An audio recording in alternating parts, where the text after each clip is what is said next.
Welcome back guys, it's time to actually make some new videos for every weapon type, and today I will show you the best heavy blade and the best heavy blunt build to show you how a real Viking is actually handling his axe.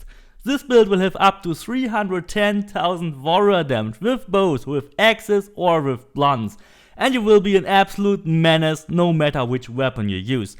Since both of these builds are very similar, I will make just one video and show you all the damages and all the items for both versions. So no matter if you play with axes or if you rather want to play with blunts, you will have the same stats and very similar items in your inventory. With both weapons you will have 700% crit damage, 95% crit chance, we will use armor penetration, ISO enhance, and we will also use the invincibility glitch. And that comes in very handy, especially when you use axes. You will have an insane range increase when you get ISO enhance. But let's first check out the damage with our axes. We get 5 million damage for the light attack, which is absolutely awesome. And when you use a heavy attack, no matter if it is a charged heavy or a normal heavy, you will get 5 million damage. The charged heavy then will have 2 swings, giving you 2 times 5 million damage.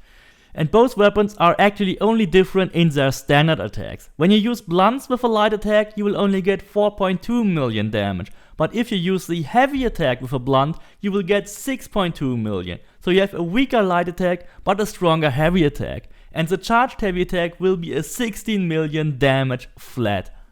If you use abilities, the weapons are no different since you have the same stats on them. We have 6.2 million with Ring of Chaos, 23 million for Fury of the Bloodline, and up to 35 to 38 million with an overpower attack.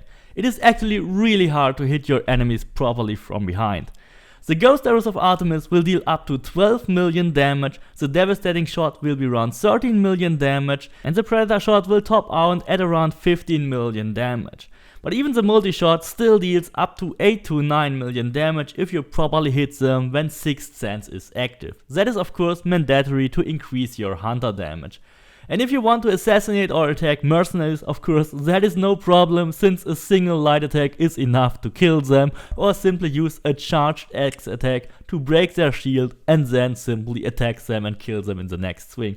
Any assassination will of course be enough to kill every mercenary, even if you use a normal assassination. That is absolutely no problem because we have over 700,000 assassin damage in our build as well. And that will also enable you to use Ares Madness to get over 15 million damage in an activation, or even 2 million damage for the normal Ares Madness attacks, making you an incredible deadly assassin as well. Since a lot of people might be new here on this channel, I will also quickly explain you how the invincibility glitch actually works. For this you need 2 specific engravings, which is the ISO enhance and the Ares Madness cooldown reset.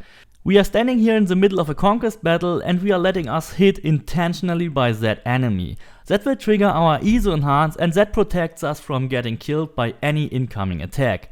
And when we then activate our Ares Madness, we completely reset the ISO enhance. So when Ares Madness is over, we can get immediately hit again. We will now demonstrate that here. Our Ares Madness is over and another enemy just hits us and ISO enhance is protecting us again. That is just because we used Ares Madness. Ares Madness resets our ISO enhance every time we use it. So you should make it a habit whenever you get hit with this build, immediately activate your Ares Madness even when you are still in ISO enhance. And in order to use your Ares Madness more often, you will use the Ares Madness cooldown perk from the Northern Traveler set. Then you only have to make 2 kills to be able to use it.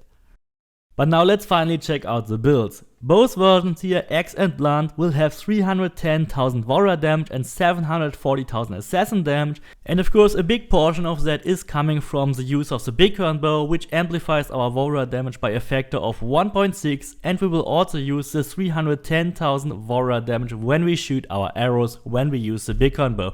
This only works because the bighorn bow is a glitched item which adds all your DPS to the left melee weapon, which simply makes it the most powerful item in the game. Both versions will actually use the same items except for the melee weapons of course, and for the torso where we have different engravings for axes and blunts. On our left melee weapon we will use a perfect epic axe with warrior damage, damage with heavy blades and 50% crit damage, and here you could engrave 100% damage but health capped to 25%. And since we are completely protected by ISO enhance with the invincibility glitch, it doesn't matter anyway how much health we have, so adding these 100% is actually a good idea.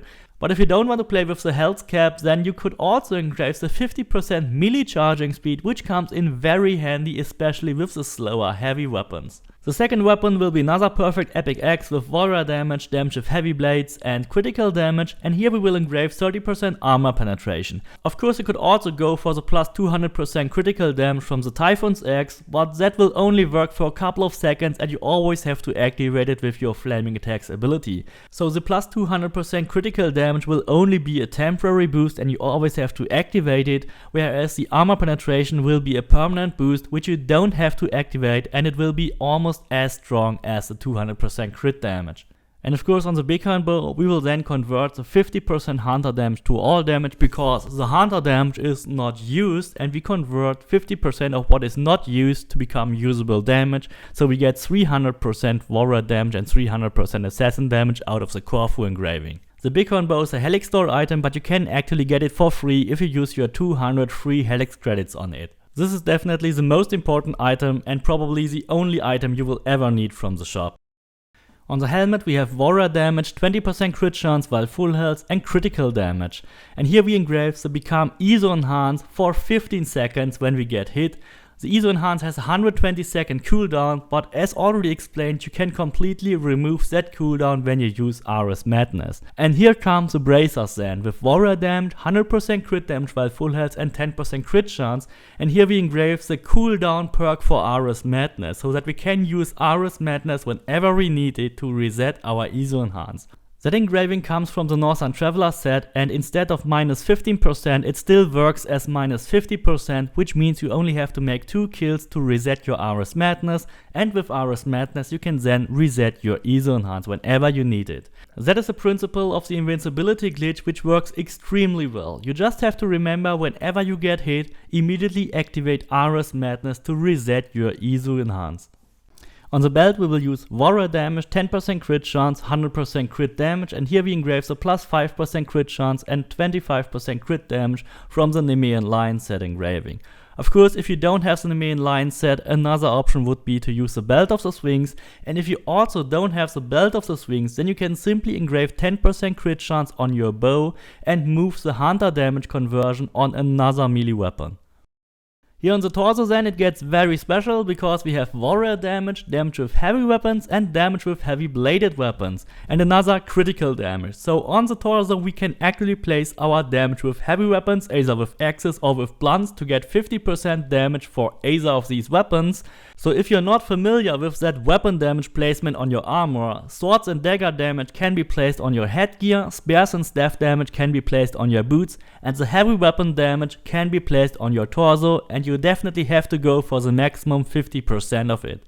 And the boots of course should have warrior damage, 20% crit chance while full health, 100% crit damage while full health, and here's the only spot where we can use the plus 100% all damage but minus 100% resistances from the Corfu DLC. That will give us a total stats of almost 670% warrior damage, 140% damage with heavy blades, 700% crit damage at 95% chance, and 60% fire damage. The blunt build will have the same 310,000 warrior damage and 740,000 assassin damage, and the first blunt will have warrior damage, damage with heavy blunts and critical damage. Here we also engrave the plus 100% damage but health capped to 25%. Similar to the X build, you can also choose to just engrave the 50% melee charging speed. On the second blunt we have the same stats, and here we engrave armor penetration. If you want to get one of those blunts for free, you can go to the city of Thebes, and in the temple you can loot the Boeotian Rhapsody, which is a perfect epic blunt, and you can get it without any blacksmith reload. On the Bighorn bow we use the same convert 50% hunter damage bonus to all damage.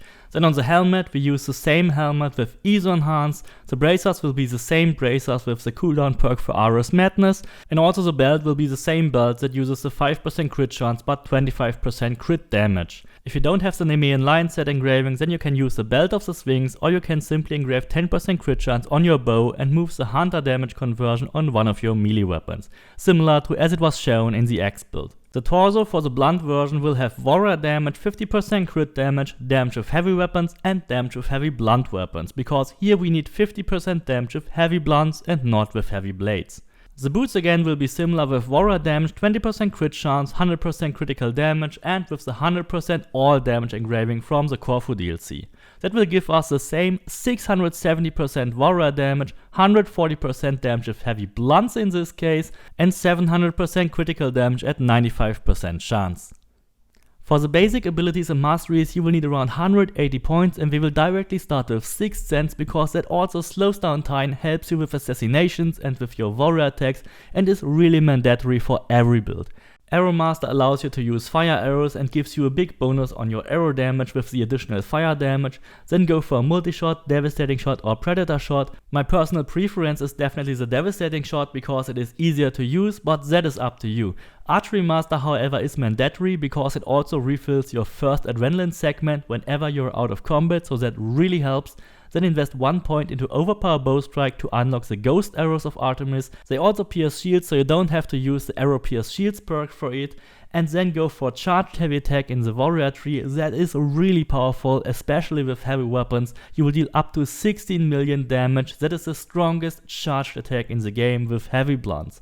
Go for Weapons Master for the additional warrior damage and crit chance. Gear Master is optional, however, if you want to play at full health it might be useful, otherwise I would rather not use these 3 points. But definitely go for Flaming Attacks, and especially if you want to use the 200% crit damage from the Typhoon's Axe, then you should go for 3 points on it. Definitely go for 3 points on Fire Mastery, go for the Overpower Attack, Ares Madness, strongest, craziest ability in the game. Of course, don't forget Furious the Bloodline, Ring of Chaos for crowd control and also Second Wind for your healing. In the Assassin tree, as usual, we'll pick up Shadow Assassin for the crit damage, Rush Assassination for multiple assassinations. We don't have to use Critical Assassination because we can deal enough assassin damage anyway, but you should get Stealth Master for the additional out of combat damage overnight.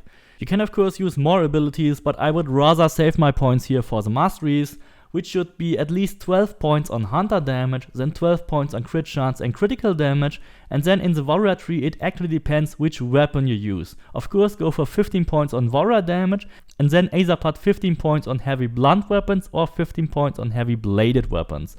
So you don't have to use the other one if you don't use it. Further down you can go for a couple of points on fire damage and armor penetration, but that is not really needed. You can skip those if you need to.